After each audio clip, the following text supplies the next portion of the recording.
જન્મજાત હક છે કે મને શાંતિ મળવી જોઈએ અને સુખ પ્રાપ્ત થવું જોઈએ, એ મનમાં ખ્યાલ રાખશો તો કોઈ દિવસ વાંધો નહીં આવે. એટલે જે સુખની ખોજ છે ને એ પણ ઉપનિષદ બતાડે છે. અત્યારનું જ આપણે થોડુંક જોઈ લઈએ, પછી આગળ આપણે ઉપનિષદની વાત આવતીકાલથી શરૂ કરીએ છીએ કે સુખની ખોજની અંદર માણસ જે ભટકે છે પણ હાથમાં નથી આવતું, એની ચાવી છે ને ઉપનિષદ આપે છે.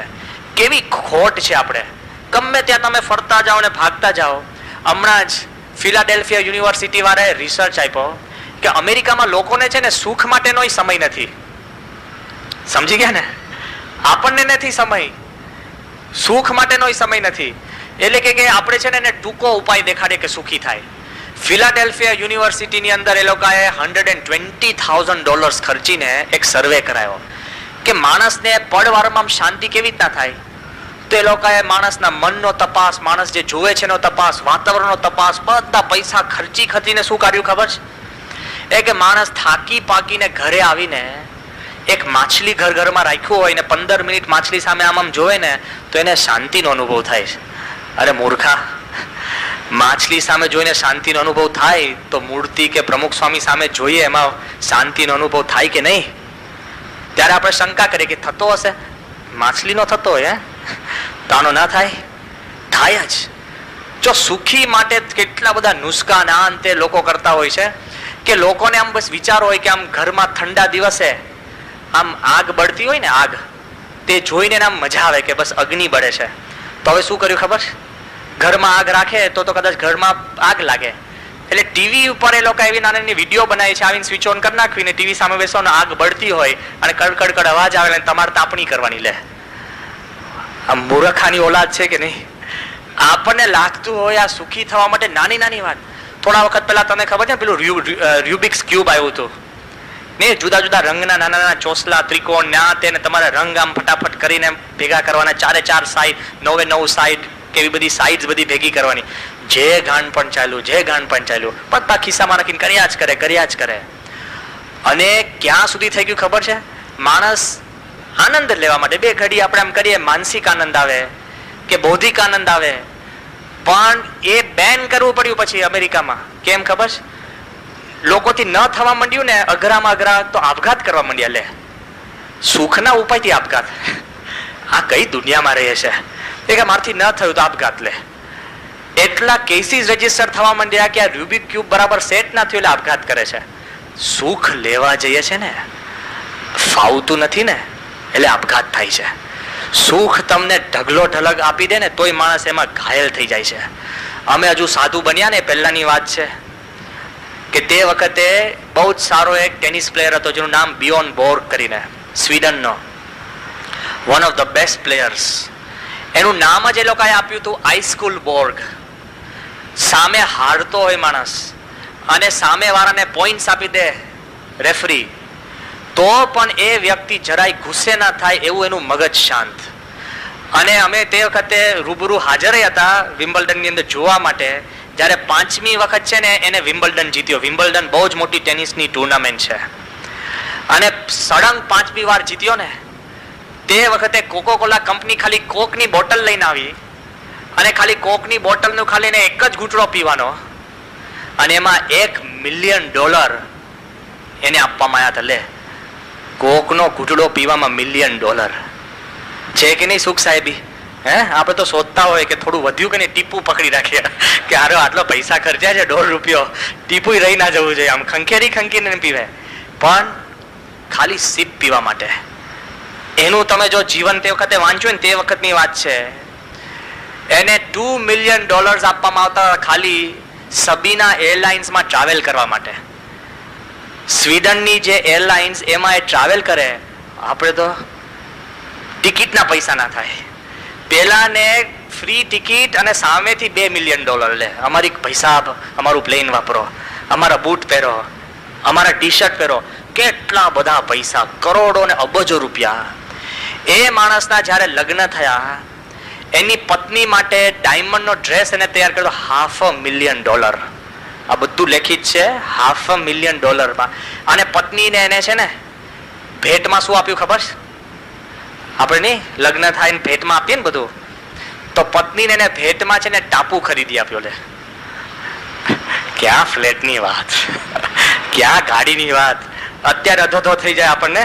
ઓહો, ટાપુ ભેટમાં ખરીદી આપે, એટલી બધી સમૃદ્ધિ.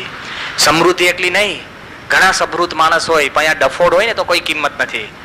પણ આવડત વાળો સમૃદ્ધ હોય ને, આવડત વાળો, આવડત અને નામના વાળો, નામના અને સારા સ્વભાવ વાળો, જરાય ગુસ્સે ના થાય, એટલે એની વાત કરું છું. આવો માણસ પણ ક્યાં ગાડી આગી પાછી થઈ ગઈ ને, 4 વાર આપઘાત કરવાનો વિચાર કર્યો. 4 times. એને પોતે લખ્યું છે. પત્ની જોડે ડિવોર્સ એ બધું તો કોમન હોય છે, તો સમજ્યા, બીજા ગમે તે કારણ હોય. 4 વાર માણસ આપઘાત કરવાનો વિચાર કરીએ તો યાદ રાખજો કે સુખી થવા માણસ નીકળે છે ને, ક્યાંક ફંટાઈ જાય છે, ખબર નથી પડતી કે માણસ ક્યાંય ઘૂસી જાય. જેમ આપણે આ ટેનિસ સ્ટારની વાત કરી, કોઈ પણ તમે સ્ટાર જુઓ ને, મન સ્થિર ના હોય ને માણસ મૂંઝાઈ જાય. મેરેડોના તમે નામ સાંભળ્યું છે, ફૂટબોલર, બહુ જ સારો ફૂટબોલર, જેના લીધે આખી આર્જેન્ટિના આખી ફૂટબોલ મેચ અને વર્લ્ડ કપ જીતી શકે એવો શક્તિશાળી ફૂટબોલર. એ ખાલી પિચમાં એન્ટર થાય ને 80,000 માણસ ઊભા થઈ જાય.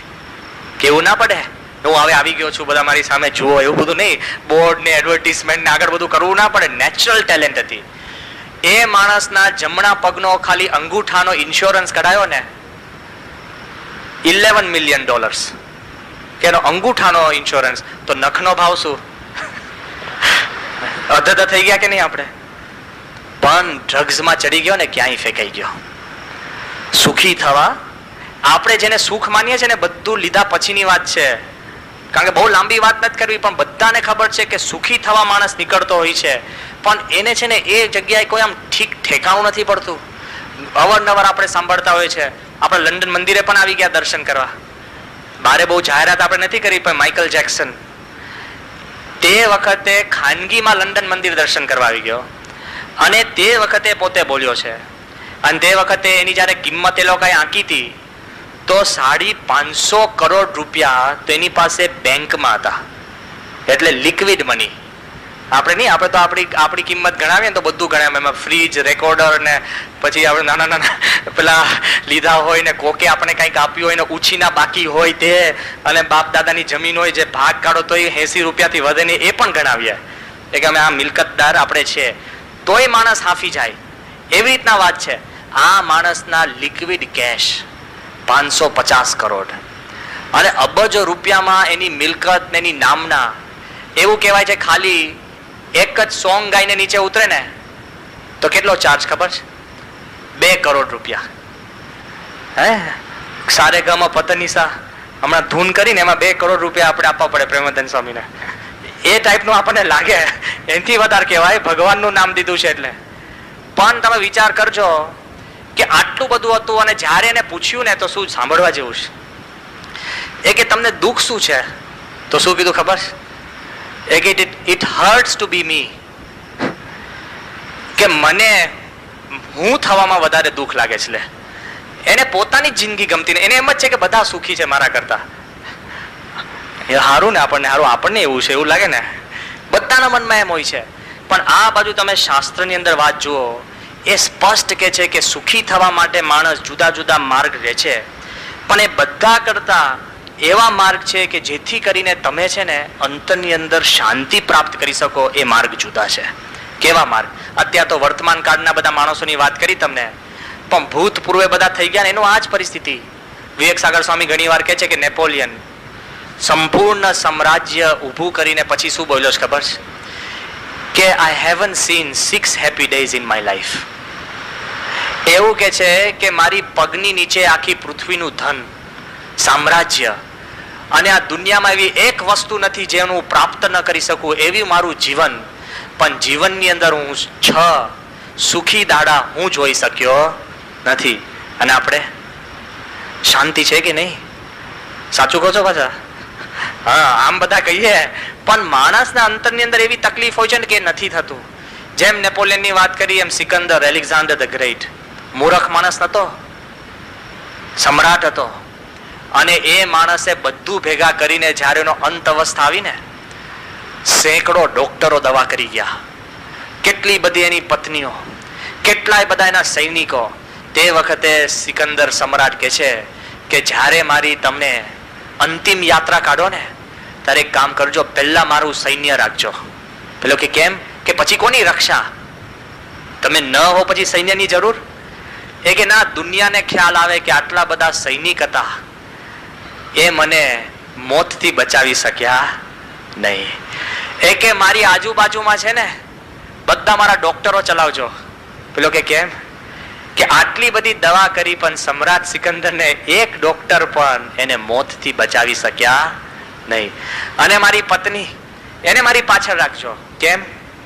એ કે લોકો તો જોઈ શકે કે આટલો મોટો સમ્રાટ સિકંદર આટલી બધી એની પત્નીઓ એને બચાવી તો શકી નહીં, પણ એના મોઢા ઉપર કોઈ દુઃખ પણ ટક્યું નહીં. એ પણ એને બધાને ખબર પડવી જોઈએ કે બધું જ હતું, કોઈને દુઃખ પણ નથી ટકતું, ધન બચાવી પણ નથી શકતું, આવડત રોકી પણ નથી શકતું, અને સૈન્ય તમારી રક્ષા પણ કરી નથી શકતું. ગમે તેવા હોય ને, સુખ પ્રાપ્ત કરવા જાય છે, બધું ભેગું કરવા જાય છે, છેવટે એને ખાલીપો રાખતો હોય છે. એ છે ને આ ક્રમ છે. તો આ સામ્રાજ્ય, મોટા મોટા મહારાજાની પણ વાત કરી, પણ આ જ ભાવનાઓ છે ને સૂક્ષ્મ રીતે આપણા દિલમાં રહી હોય છે. સમજવા જેવી વાત છે. નીતિ શતકની અંદર ભર્તૃહરિ પોતે લખે છે, ભારતના રાજા, બહુ મોટા રાજા, બધું જ હતું, રાજ્ય હતું, રાજપાટ હતું, ધન હતું, બુદ્ધિ હતી, અને સારી પત્ની પણ હતી, બધું જ હતું. પણ વિચાર માંગી રહે છે કે એ જે રાજાને એને પોતાની પત્ની માટે એટલો બધો પ્રેમ હોય છે, તો એક સાધુ એ રાજા પાસે આવીને કહે છે કે હું તમને અમર ફળ આપું છું, કે તમે અમર ફળ ખાશો ને તમે અમર થઈ જશો. એટલે ભર્તૃહરિ વિચારે છે કે હું અમર ફળ થઉં એના કરતા મને જે પ્રિય વ્યક્તિ છે એને હું અમર બનાવું, એ અગત્યનું છે કે નહીં. એટલે ખાનગીમાં એની પત્નીને બોલાવીને શું કહે છે કે તું આ અમર ફળ ખા, તું અમર થા. એટલે એને પત્નીને અમર ફળ આપે છે. એટલે પેલી પત્ની પાછી વિચારે છે, પાછું એને છે ને રાજા કરતા વધારે પ્રેમ છે ને ત્યાં પોતાની ઘોડશાળની અંદર જે આમ્રપાલ હોય છે ને, ઘોડા સંભાળતા માણસ, એની જોડે એને પ્રેમ હોય છે. લે, પત્ની એવી પાછી. તો ખાનગીમાં છે ને પેલા આમ્રપાલને બોલાવે છે અને કહે છે કે ભાઈ આ અમર ફળ છે, અને તું કોઈને કહેતો નહીં, પણ તું મારો પ્રિય છે, તું અમર ફળ ખા ને તું અમર થા. એટલે પેલો અમર ફળ લઈ જાય છે. અને પેલાને પાછું એવું હોય છે પ્રશ્ન, એ આ રાણી કરતા એને વધારે પ્રેમ છે ને કોઈ વેશ્યામાં હોય છે, તો એને ખાનગીમાં લઈ જાય છે અને કહે કે ભાઈ આ અમર ફળ છે, કોઈને કહેતો ને કહેતી નહીં, હું ક્યાંથી લાવ્યો છું, પણ તું આ અમર ફળ ખા અને તું અમર થા. હવે પેલી વેશ્યાના મનમાં શું હોય છે કે રાજા સિવાય કોઈ મોટી વ્યક્તિ નથી. એટલે ખાનગીમાં રાજા પાસે આવી કે રાજા સાહેબ, એ કે શું કોઈને કહેતા નહીં, મારી પાસે અમર ફળ છે, તમે ખાઓ ને તમે અમર થાઓ. રાજા જો કે લે, આ તો મારું જ આપેલું ફળ મને પાછું આવ્યું. મહાદુખી થઈ જાય છે, રિટર્ન ટુ સેન્ડર. હા, મારું જ અમર ફળ મને પાછું આવ્યું. ને પછી રાજાને છે ને દુનિયામાંથી મન ઉતરી જાય છે અને શ્લોક લખે છે કે યામ ચિંતયામિ સતતમ મયી સા વિરક્તા સા પન્ય જનમ ઇચ્છતિ સ જનોન્ય સક્તઃ અસ્મત કૃતે પરિતુષ્યતિ કાચિદન્યા ધિક્તામ ચ તમ ચ મદનમ ચ ઇમામ ચ મામ ચ. કે જેની માટે હું વલખા મારું છું એ બાઈ કોઈ બીજા માટે, અને જે બીજા માટે એ મારે છે કોઈ ત્રીજા માટે, અને ત્રીજા માટે જે વલખા મારે છે મારા માટે. આ દુનિયાને ધિક્કાર છે, એને ધિક્કાર છે, મને ધિક્કાર છે, રે કામ દોષને ધિક્કાર છે.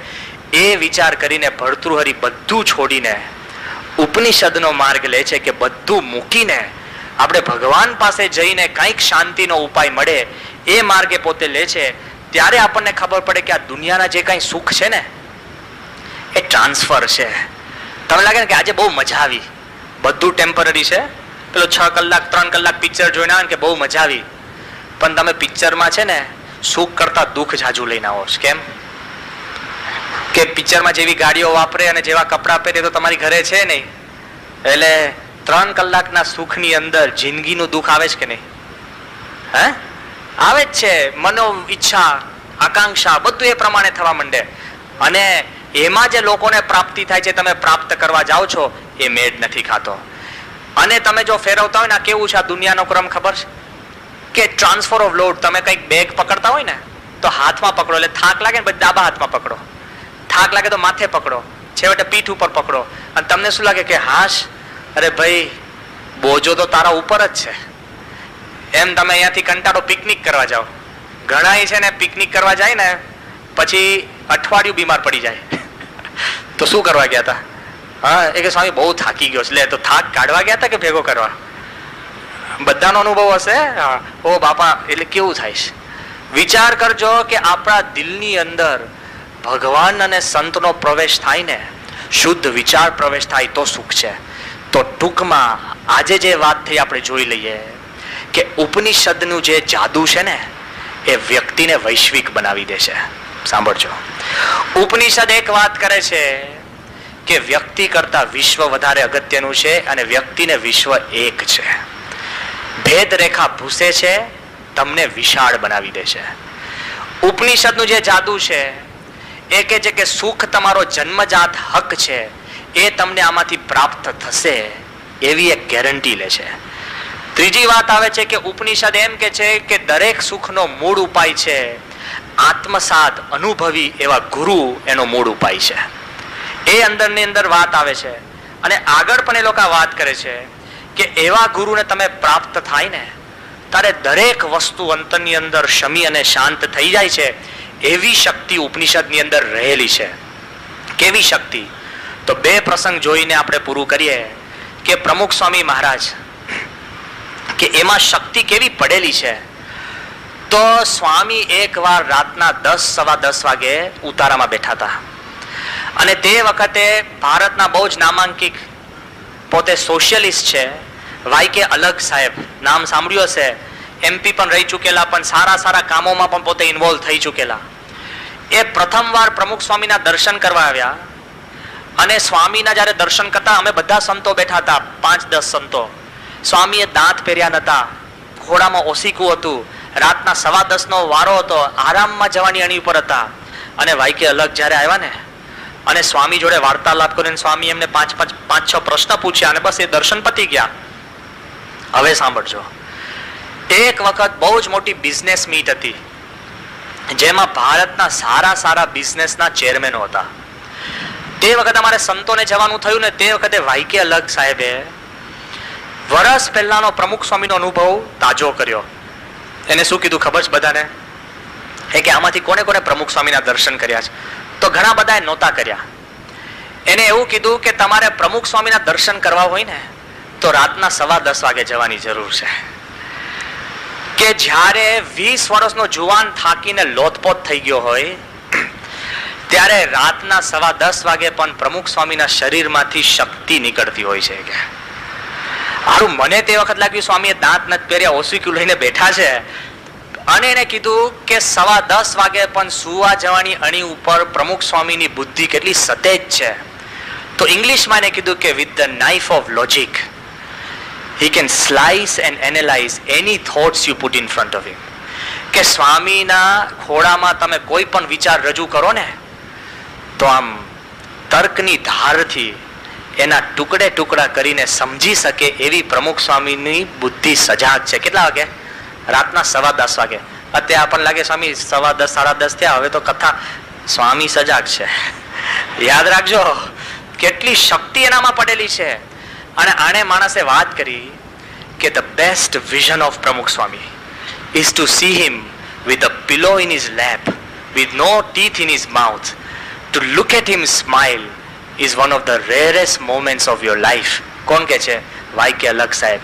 પ્રમુખ સ્વામીના ખોળામાં ઓસીકું હોય, મુખમાં દાંત ન હોય, એની સામે આમ જુઓ તો શક્તિના જગારા મારતા હોય, એ પ્રમુખ સ્વામીના દર્શન છે, બધાએ કરવા જોઈએ. એવી વાત વાય.કે. અલગ સાહેબ એકવાર મળ્યા પછી કરતા હોય છે. કેટલી બધી શક્તિ છે. ઉપનિષદ એ જ કે છે કે અનુભવી વચન સિદ્ધ ગુરુ પ્રાપ્ત થાય ને અંતરથી આપમેળે જવાબ આવતા હોય છે. કેટલી શક્તિ!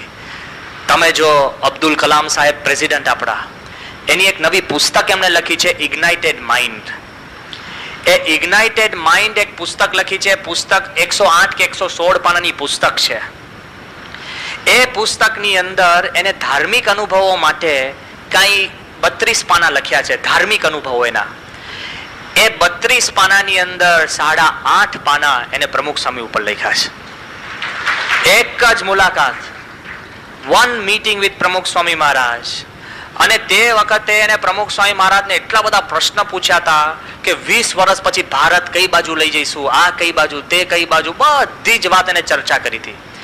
એ ચર્ચા કરતા કરતા એને એક વાત કરીને એમ જોરદાર ચોંટી ગઈ છે અમને એકદમ. એને પ્રમુખ સ્વામીએ શું કીધું ખબર છે? હું અંગ્રેજીમાં કહું છું કારણ કે પોતે હિન્દી કે ગુજરાતી બોલતા નથી.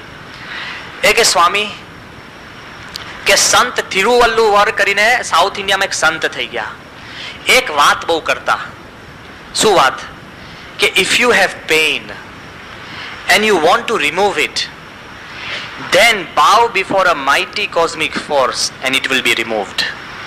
એ કે સંત તિરુવલ્લુવર કહેતા હતા કે તમારા દિલની અંદર એવું દુઃખ હોય અને દુઃખ નીકળતું ના હોય. ખબર છે ઘણા બધાના દિલની અંદર એવા દુઃખો હોય છે, બીજા બધા દુઃખ મટી જાય, પણ એકવાર તમારા મિત્રની પાસે ગયા હોય ને જમતા એને તને ઉઠાડી મૂક્યો હોય ને તો દિલમાં રહી જાય. કોઈ લગ્નની કંકોત્રી લખવા ગયા હોય અને તમને કંકોત્રી ન મોકલી હોય ને 20 વર્ષે યાદ આવે, હારું મને નતું મોકલ્યું, અરે પોસ્ટમેન નો વાંક હતો, તોય આપણે લગાડ પણ મને ટાઈમમાં નથી મળી. કેટલું બધું દુઃખ રહે છે. તો એવા દિલના ઊંડા ઊંડા દુઃખ હોય ને, તમે જમવા ગયા હોય ને તમારી માતાએ છેલ્લો કોળિયો તમને ન આપ્યો હોય તોય દુઃખ છે. કેટલા દુઃખો છે. અબ્દુલ કલામ શું કે છે કે તમારા દિલમાં એવું દુઃખ હોય એ ક્યારેય ન જતું હોય, પણ વૈશ્વિક શક્તિ આગળ તમે નમન કરો ને, કોઈ પણ વૈશ્વિક શક્તિ આગળ તમે નમન કરો તો તમારું દુઃખ તટકાળ ટળે છે. પછી એ શું બોલ્યા ખબર છે? કે આ વાક્ય મને અત્યારે યાદ આવ્યું પ્રમુખ સ્વામી. અને પછી શું કીધું કે 2000 વર્ષ પહેલા સંત તિરુવલ્લુવર બોલ્યા હતા. મારા મનમાં એ પ્રશ્ન હતો કે આ વાક્ય સાચું હશે કે નહીં. એ કે now as I am sitting before you I feel the mighty cosmic force flow through you and my pain is gone. વર્ષો જૂનું દુઃખ મારા જે દિલમાં હતું ને, હું તમારા પગ ગાડી બેઠો છું, નમન કરું છું તો મને એવો અનુભવ થયો કે મારું જૂનું દુઃખ ટળી ગયું. 2000 વર્ષ પહેલાનું વાક્ય સાચું છે. એ પ્રમુખ સ્વામીના પગ ગાડી આવે ને ત્યારે તમને સજીવન થાય છે. એમ ઉપનિષદની વાતો આપણે વાત કરશું, પણ પ્રમુખ સ્વામીના જ્યારે દર્શન કરો ને ત્યારે બધા છે ને આમ ચોકઠા ગોઠવાતા જાય, ફટાફટ ફટાફટ ફટાફટ. એવી શક્તિ સ્વામીમાં છે. તો ખાસ આજના દિવસે વાત કરીએ કે ઉપનિષદ અદ્ભુત ગ્રંથ છે, બીજા ગ્રંથો કરતા ઊંચો છે, વૈશ્વિક છે. સુખની શોધખોળ માટે આ સિવાય બીજો ઉત્તમ ગ્રંથ નથી. અને સાથે સાથે કઠોપનિષદ જે આપણે ઉપનિષદ કાલથી શરૂ કરીએ છીએ, તો એની માટે ચિન્મયાનંદ સ્વામીએ શું કીધું? ચિન્મયાનંદ સ્વામી આખા બોલા, બહુ મેધાવી, એના જેવા બુદ્ધિશાળી સંત બહુ ઓછા હશે. આખી દુનિયામાં ઉપનિષદ ઉપર વર્ષોથી એને પોતે લેક્ચર આપ્યા છે. ભલ ભલાને સમજાવી શકે એવા શક્તિવાળા ચિન્મયાનંદ સ્વામી. એ ચિન્મયાનંદ સ્વામી એવું કહે છે, શું કહે છે કે હિન્દુ ધર્મ ઉપનિષદ વગર ખાલી રીત રસમનો રસાલો બની જાય છે. Hinduism without Upanishad is a theory of rituals. પછી આગળ વાત લખે છે કે an Upanishad without Kathopanishad is like a literature without alphabets. ઉપનિષદો પણ તમે અભ્યાસ કરો, પણ જો એમાં કઠોપનિષદનો અભ્યાસ ન કરો ને તો તમે સાહિત્ય છે પણ કક્કો બારકડી નથી. ખ્યાલ આવ્યો ને? મોઢું હોય અને દાંત ન હોય તો પછી શું કખજ કે લિક્વિડ ઉપર જ છું, તો આખી જિંદગી લિક્વિડ ઉપર જ રહેવું પડે. દાંત જ નથી ને. મોઢું હોય ને દાંત ન હોય. એ પ્રમાણે જોવા જઈએ તો જે કઠોપનિષદ ઉપનિષદનું આપણે એમાં પ્રયાણ કરીએ છીએ આવતીકાલથી, તો એ કઠોપનિષદ સમગ્ર હિન્દુ શાસ્ત્રની અંદર ભલ ભલા શાસ્ત્રકાર એને મુખ્ય બતાવે છે. શા માટે?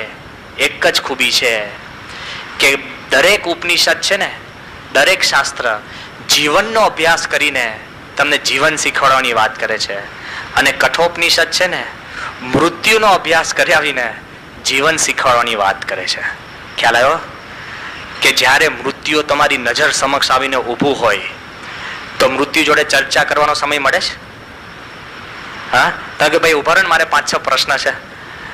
અરે ઊંઘમાં ડોક્ટરો ઉપડી જાય છે, કાર્ડિયોલોજીસ્ટ ગુમ થઈ જાય છે, બરાબર ને? ક્યાં ને ક્યાંય ડોક્ટર ઓપરેશન કરીને આવીને પેલા પેશન્ટના ફાધરને કહેતા કે તમારા પેશન્ટની જિંદગી જોખમમાં છે, પોતે ઉપડી જાય. પેલો તો હસતો બારે આવે. આ મૃત્યુ એવું અવનવું છે એ બધી વાત, પણ એક વાત સાચી છે. અત્યારે આપણને બધાને કહેવામાં આવે કે 5 દિવસ પછી આપણું મૃત્યુ છે, તો શું થાય? જીવનની કિંમત વધી જાય ને. 1 સેકન્ડ બગાડો, હે, બગાસા ખાતા ખાતા કઈ ચેનલ છે, 5 ચેનલો જોયા કરો કે ભાઈ જોવા જેવું છે, લે 5 દિવસમાં ગયો તું, તો જીવન બદલાઈ જાય છે કે નહીં? એમ હકીકતની અંદર if you understand death you will know life much better. જો તમે મૃત્યુને સમજી શકશો તો જીવનમાં વધારે સઘનતાથી આપણે જીવી શકશું. તો આવતીકાલે નચિકેતા એ મૃત્યુના દ્વારને ટકોરા મારે છે અને મૃત્યુ જોડે જે ચર્ચા કરે છે એ ચર્ચા આપણને પણ કરવાની આવે તો આપણે શું કરી શકીએ? અદ્ભુત વાત આ ઉપનિષદની છે. તો આવતીકાલે આપણે જોઈશું.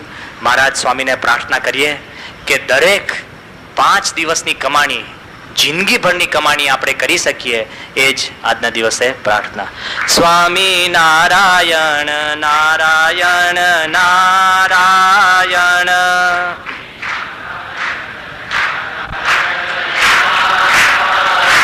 સ્વામી નારાયણ સ્વામી નારાયણ.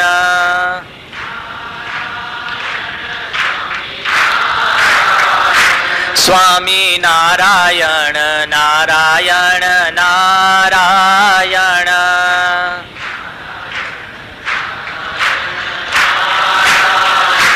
સ્વામી નારાયણ નારાયણ નારાયણ.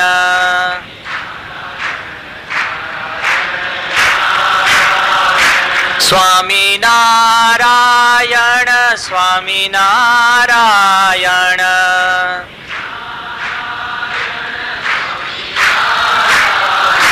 સ્વામી નારાયણ નારાયણ નારાયણ.